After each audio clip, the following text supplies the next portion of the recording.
Hello everyone, my name is Harry Baldock, editor at Total Telecom, and today I'm here with Ian Taylor and Dr. Elizabeth Newman-Earl at the VX Fibre offices in Guildford to discuss the fascinating topic of developing smart cities. Ian, Elizabeth, thanks so much for speaking to me today. It's great to be here. Real pleasure, thank you. So I guess first things first, what should be the overall objectives for a smart city in your opinion? Well, I think I'm going to focus primarily on the social side of things.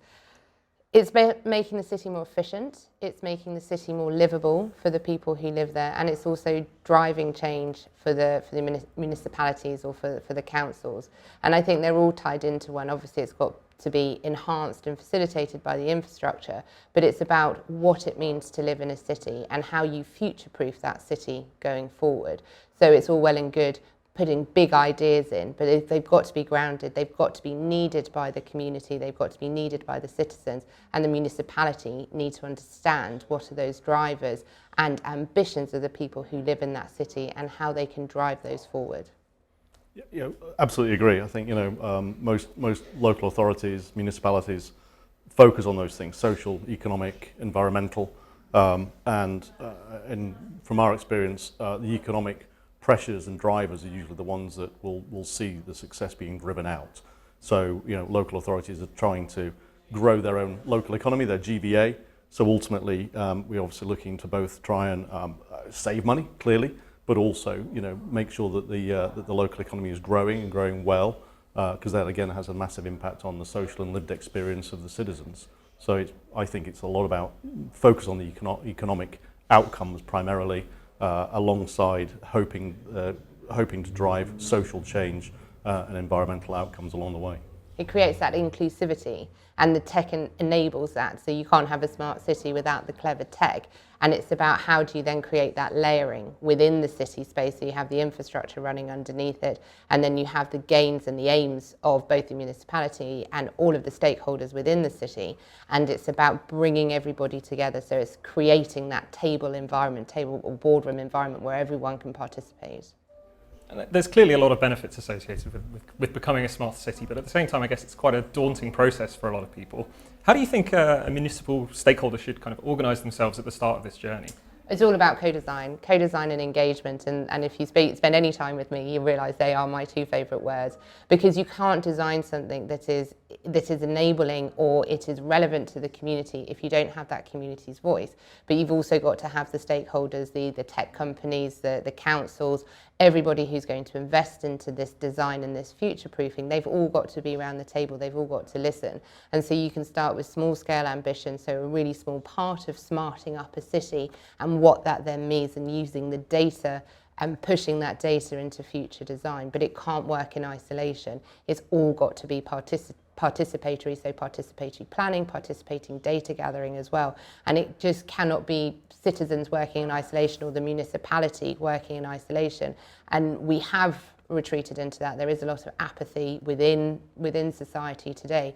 So how do you go back almost, David Cameron's big society and bring it together and bring people together for the good of themselves going forward and the good of the city?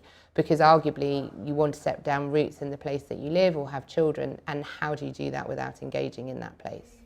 Yeah, absolutely. I think you need to, I think brand is often useful. So we do quite a lot of work with the City of Stoke-on-Trent. They've taken the idea of Silicon Stoke and put a brand around that. It gives people focus and an identity to see as central to the outcomes and objectives for the city on a digital basis. But that's a very broad church, if you will, very broad school of stakeholders. And it's important to ensure, as Elizabeth was saying, that it's not just about the technology stakeholders, it's also about those people who are stakeholders in social and environmental outcomes, and stakeholders in maybe education and training, and by bringing those people together and ensuring that they see positive benefit to what you're doing in the smart city, then it becomes just one plank of an overall digital strategy for the city.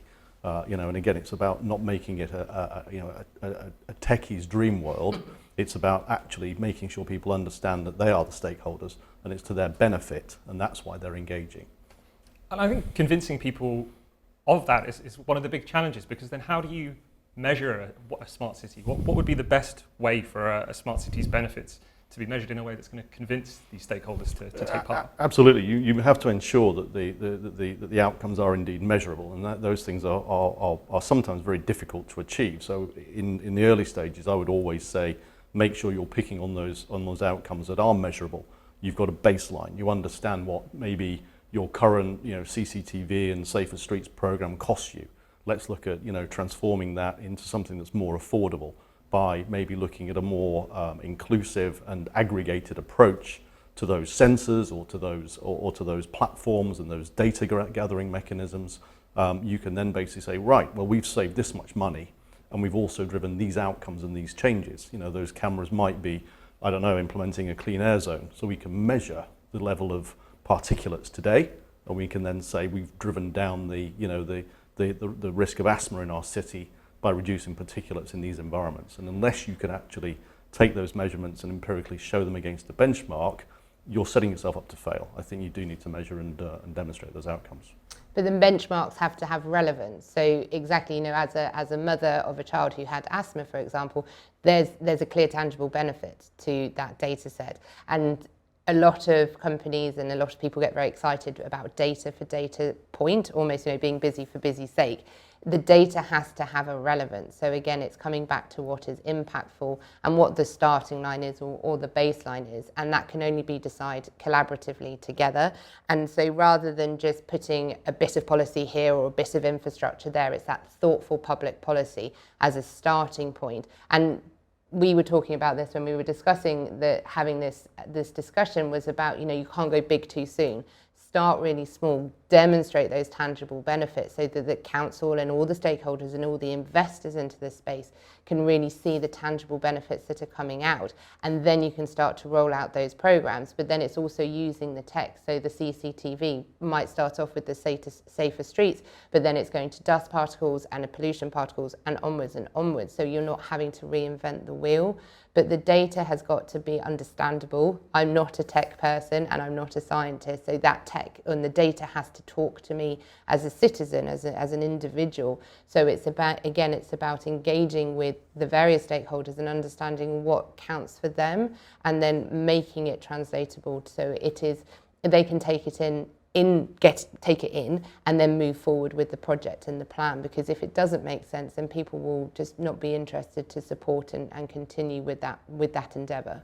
I think it's a really great point that you really need to focus heavily on getting the individual, the personal out of the data and not just make everything into numbers that people can't engage with.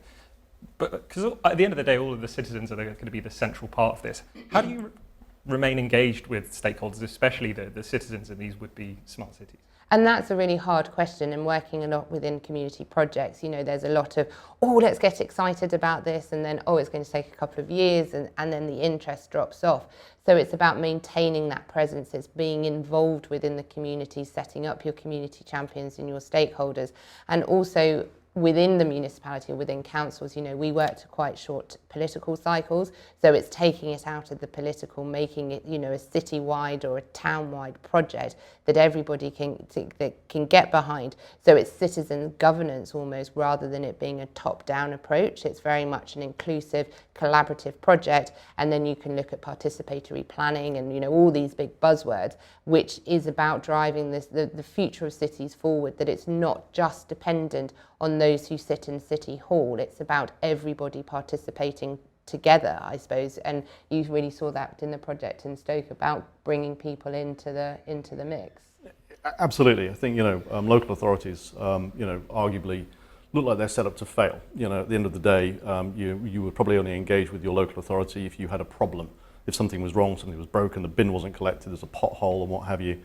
You've got to try and find ways of rebalancing that narrative, and by engaging better with the citizens and making them the stakeholders in the outcomes, their feedback can necessarily be more positive. We're not looking for a utopia, we're not suggesting that we're going to, there's a silver bullet in a smart city to solve all the ills, but you can ultimately rebalance that positivity and drive an agenda of change, demonstrate that change is occurring, but make sure that the change is demonstrable, and the local authority is not the person trumpeting that so much. It's actually the stakeholders, it's actually the citizens. When they say, this municipality is a great place to live, You know, we've got clean air, we've got cycle lanes, we've got safe streets. You know, we've got all the things that make a lived experience better. Then I think that's when you get sustainability, because it's ultimately about that engagement and driving forward that momentum. It sounds like it's really about collaboration, starting small, and getting meaningful results that you can really convey to people. But there's obviously going to be a lot of challenges in line as well. What do you think are the kind of the main pitfalls for municipalities when they're going through this process? I think ultimately people look at smart cities as that panacea, and oftentimes it's, you know, it's very much the data scientists that are often seen as the main drivers and stakeholders. At the outset of a smart city, it's a bit of a data desert really, and if you think you're going to find, you know, insights in that data that maybe were, you know, previously unrevealed, then that's a problem. You know, you're going to find yourself not be able to deliver those outcomes. You know, as you say, start small. Look at the things you can measure, look at the things that you know are wrong at the moment, look at how that technology in the smart city can change it, measure that change and promote that change for the, you know, for the benefit of the citizens. You know, but don't be too obsessed by this data lake that you're going to create and find all sorts of insights that are going to change people's lives. I think that's a misnomer. I think you have to drive change, not for change's sake, but for the benefits of the citizens, demonstrating how that's actually had an impact on their lives. I would agree, and I suppose that I would extend it. It's about understanding who the city is for, who the plans are for, and to work through that as a process of design and delivery. It's also being slightly hesitant with regards to data. You know, there's nuance within data at different times of the day, especially if you're collecting data from sensors and also asking citizens to push data in. You'd have gendered data depending on who's using the city at what particular time. So there's all of those nuances to have, and as we were talking about, or as Ian said, it's not having a big data lake. It's about that small scale. So really focusing on key areas, and that's where you need to do your research and your planning before you just go bold with a big idea. We're going to do this, and then hope it all falls into place. So the research, which I find hugely exciting, isn't the sexy side of things, but it's about how you plan for the future and making sure that there is a relevance and continually sense check, and not being sort of caught by your own petard, as it was, you know, making sure you know that what you're doing has a relevance, and being bold enough to admit, actually, this route isn't right. Let's go down this route, because from what the data is showing us, actually, this is where there is an interest, and making sure that the infrastructure is in place and making sure that it can be sustained, because the worst thing is you have a smart city and then all the traffic lights fail because of an infrastructure or a tech problem. So it's got to go hand in hand with really positive infrastructure build and development, as well as making sure that what you are delivering has a relevance to those you're delivering it to. Yeah, I mean, the data will come. And once that data does start to arrive, you know, that's when it can get really interesting, because ultimately, you know, you are collecting data from sensors, and at that point, you know, it's not about, you shouldn't be afraid to fail. There might not be insights in that data, but there very well might be. It might be that maybe there's an outcomes agenda that says we want to change the journey types across the city. We want people to walk more. We want people to cycle more. Well, again, it's very difficult to establish that baseline if you haven't actually got the data to start with, right? So, you know, but until you've got that sensor infrastructure and the data is in, you know, you do have this data desert, as I've described it. Once you get that data, then of course it builds. You build that momentum. So, you know, I think that the data is important, but don't be too reliant too early. And as we've said, try and do those things that will drive change for positive outcomes in their society, in the citizen society. It's a really fascinating time for smart cities. I'm really looking forward to seeing how the landscape develops. Ian, Elizabeth, thank you so much for sharing your insights with me today. No worries, thank you. Real pleasure, thank you.